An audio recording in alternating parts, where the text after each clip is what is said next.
దేశంలో ప్రజాస్వామ్యం లేదు. ప్రజాస్వామ్యం అంటే ప్రజలే పరిపాలిస్తారు. నా దృష్టిలో 543 మంది ఎంపీలు దొంగలే కనిపిస్తున్నారు. దొంగల లంగలు లఫంగలు. అదేవిధంగా ఆఫీసర్లను ఐఏఎస్ ఐపీఎస్లను చూస్తే వాళ్ళు అమలు చేయాల్సిన వాళ్ళు కదా, వాళ్ళు చట్టాలు చేసే వాళ్ళు దొంగలు. చట్టాలు అమలు చేయాల్సిన వాళ్ళు దొంగలు కాదు, కానీ దొంగలకు సద్దులు మోసే లంగలాలు. వాళ్ళు దొంగలు. కోర్టులలో ఏమున్నది? కోర్టులో ఏ న్యాయం లేదు.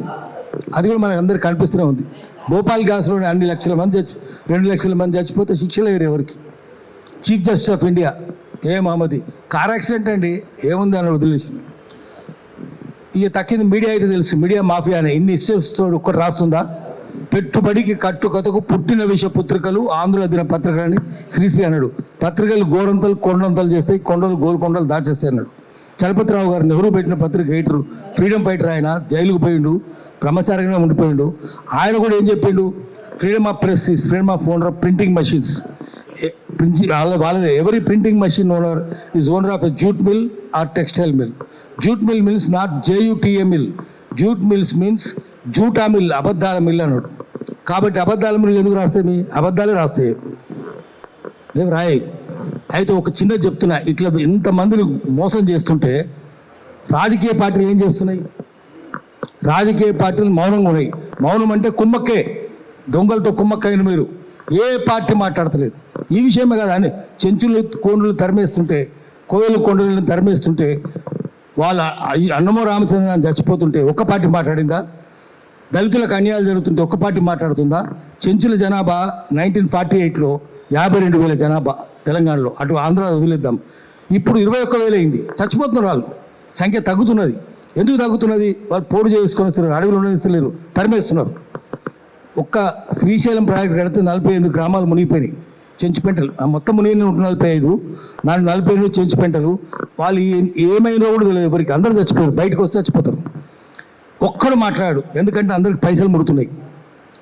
ఒక్క చివరి మాట చెప్పి ఆపేస్తా. మీరు ఏదో సంపాదించి చాలా సంతోషపడతాం అనుకుంటారు రాజకీయ నాయకులు. కుక్క చావు చేస్తారు మీరు. ఇటు పేదలు తరిమేస్తే, ఇంతకుముందు మన రుచిరాజు కూడా చెప్పిండు, కుక్క చావు. ఏమైంది? నిజాం అంతమందిని చేర్పించారు కదా. ఎట్లా చచ్చిపోయిండు? ఇస్తాంబుల్లో చిన్న 2 గదుల రూము, నీళ్లు పెట్టోడు అన్నం పెట్టోడు లేడు. కుక్క సాగు చచ్చిండు. ముకరం జా నిజాం మనమడు. ఇందిరాగాంధీ ఎట్లా చచ్చిపోయింది తెలిసి మనందరికీ. రాజీవ్ గాంధీ ఎట్లా చచ్చిపోయిండు? సంజయ్ గాంధీ ఎట్లా చచ్చిపోయిండు? ఎన్టీ రామారావును అల్లుళ్ళు బిడ్డలు కలిసి చెప్పులతో కొట్టారు, మనం చూసినాం. పివి నరసింహరావు పుర్రెగాళ్ళే కాలిందా? రాజశేఖర రెడ్డి శవం దొరకలే. అందరు ఇట్లే అయింది. మీరు ఏదో అనుకుంటున్నారు, మీరు కూడా కుక్క చావు చేస్తారు, వీళ్ళందరూ మంచుకుంటారు. చివరికి వీళ్ళ గురించే మాట్లాడతారు. దొడ్డి కొమరయ్య గొర్రెలు కాసింది కదా, రేపు 4వ తారీఖు అందరు గుర్తుపెట్టుకుంటారు దొడ్డి కొమరయ్యను. దొడ్డి కొమరయ్యను చంపించినాడు ఎవడు? విశ్వ రామచంద్రాడి. సుఖరోగం వచ్చి చచ్చిపోయాడు. చెన్నారెడ్డి ప్రతాప్ రెడ్డి కుక్కలాగా చచ్చిపోయాడు. ఈయన ఏడిపించినోడు. వాళ్ళేమంటారు చచ్చిపోయాడు. దొరలందరూ అట్లా కుక్క సాగు చచ్చిండ్రు. ఇప్పుడేమో 21 ఏళ్ళకి చచ్చిపోయిన దొడ్డి కొమరయ్య అందరూ ఉత్సవాలు చేసుకుంటారు, వర్ధంతులు జయంతులు చేసుకుంటారు. ఆఖరికి పేదోళ్ళు మీరే ఉంటారు. మా ఎర్రయ్యనే ఉంటాడు, ఎప్పటికీ ముత్తయ్యనే ఉంటాడు. వీళ్ళు శాశ్వతంగా ఉంటారు. రేవంత్ రెడ్డి లాంటి వాళ్ళు ముఖ్యమంత్రులు అందరూ కుక్క సాగు చేస్తారు, ఎవరు పట్టించుకోడు. అందుకనే తెలంగాణలో సామెత ఏంటంటే, అన్ని సంపాదించినోడు అమాస నాడు చచ్చిపోయినట, ఏమి సంపాదించిన వాళ్ళు ఏకాదశి నాడు చచ్చిపోయినట. కాబట్టి చివరికి మీరే ఉంటారు. ముత్తయ్య శాశ్వతంగా ఉంటాడు, ఎర్రయ్య శాశ్వతంగా ఉంటాడు, మిత్రులందరూ పైన అందరూ ఉంటారు. మనం చూసుకుందాం ఏం జరుగుతుందో. మనం అందరికి సంఘీభావంగా ఉందాం. సంఘీభావం పునాదిగా పోరాటాలు చేయాలి. ఇంకా అందరం పోరాటాలు చేద్దాము. ప్రజల రాజ్యం తెచ్చుకుందాము. దొంగల రాజ్యం తరిమేద్దాము.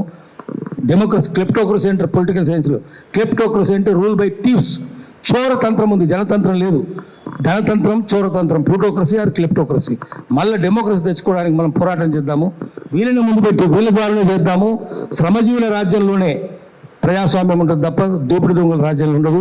అందుకని ముత్తయ్య రే లాంటి వాళ్ళందరినీ ఆదర్శంగా తీసుకొని వాళ్ళ నాయకత్వంలో మనం పనిచేద్దాం. దాన్ని నేను సిద్ధంగా ఉన్నాను. నమస్కారం.